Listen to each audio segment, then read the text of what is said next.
умножать трехзначные цифры в уме, складывать десятичные дроби или, возможно, извлекать квадратный корень без калькулятора? Какими талантами нужно обладать, чтобы попасть на региональный этап Всероссийской олимпиады школьников? Гора новостей в Башкирском государственном университете. Здесь с самого утра собираются школьники с 8 по 11 классы, которые прошли школьные и муниципальные этапы, и теперь им предстоит проверить свои математические знания на более высшем уровне. Ребята проходят регистрацию, рассаживаются в аудитории. Школьники распределены таким образом, чтобы в одном помещении были максимально незнакомые люди и не было соблазна списать. Что нужно сделать, чтобы попасть на Олимпиаду? Нужно просто очень любить математику, и, в принципе, этого достаточно. Нужно готовиться, конечно, но главное любить это дело. По-любому ты готовилась к Олимпиаде. Какие задания будут самые сложные? Для меня самое сложное задание – это, пожалуй, геометрия. Мы пишем эту Олимпиаду 2 дня, каждый день по 5 заданий. Суммарно, в принципе, будет, если не ошибаюсь, 100 баллов. Какие плюсы в участии в Олимпиаде? В какой-то момент могут дать БВИ. Я не знаю точно на каком этапе, но это дают дополнительные баллы к ЕГЭ. Также, если стать призером на региональном этапе, дают 10 тысяч. Ну, правда, потом вычитают налог, но все-таки.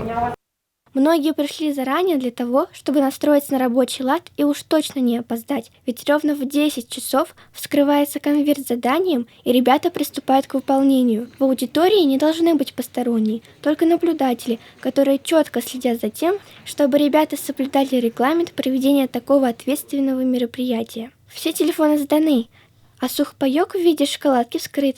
Видимо, уже были случаи, когда кто-то прятал шпаргалки в своем перекусе. Как правильно готовиться к такой Олимпиаде?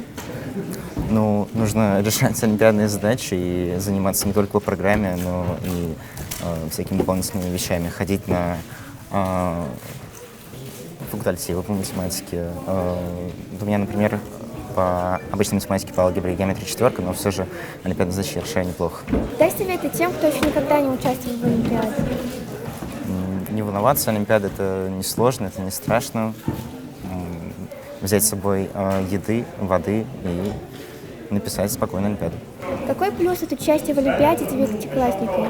Ну, от участия в Олимпиаде, например, 11-классникам и 10-классникам, участвующие 10-классники и 11-классники могут получить больше шансов пройти в хороший вуз. А когда ты участвуешь в Олимпиаде в 9 классе, ты готовишься к Олимпиадам, которые могут быть в 10 и 11 классах. Миша пока в 9 классе, а вот эти ребята уже заканчивают обучение в школе.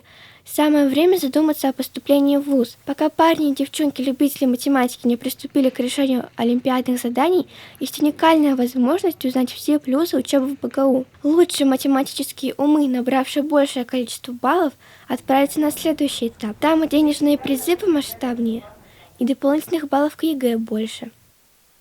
Самые лучшие из них отправятся дальше. На этот раз они будут представлять нашу республику и отстаивать свои интересы. Участвовать в таких интеллектуальных соревнованиях – это вклад в свое будущее поступление в вуз. Динара Газизова, Ильнар Бекбов специально для Горы новостей.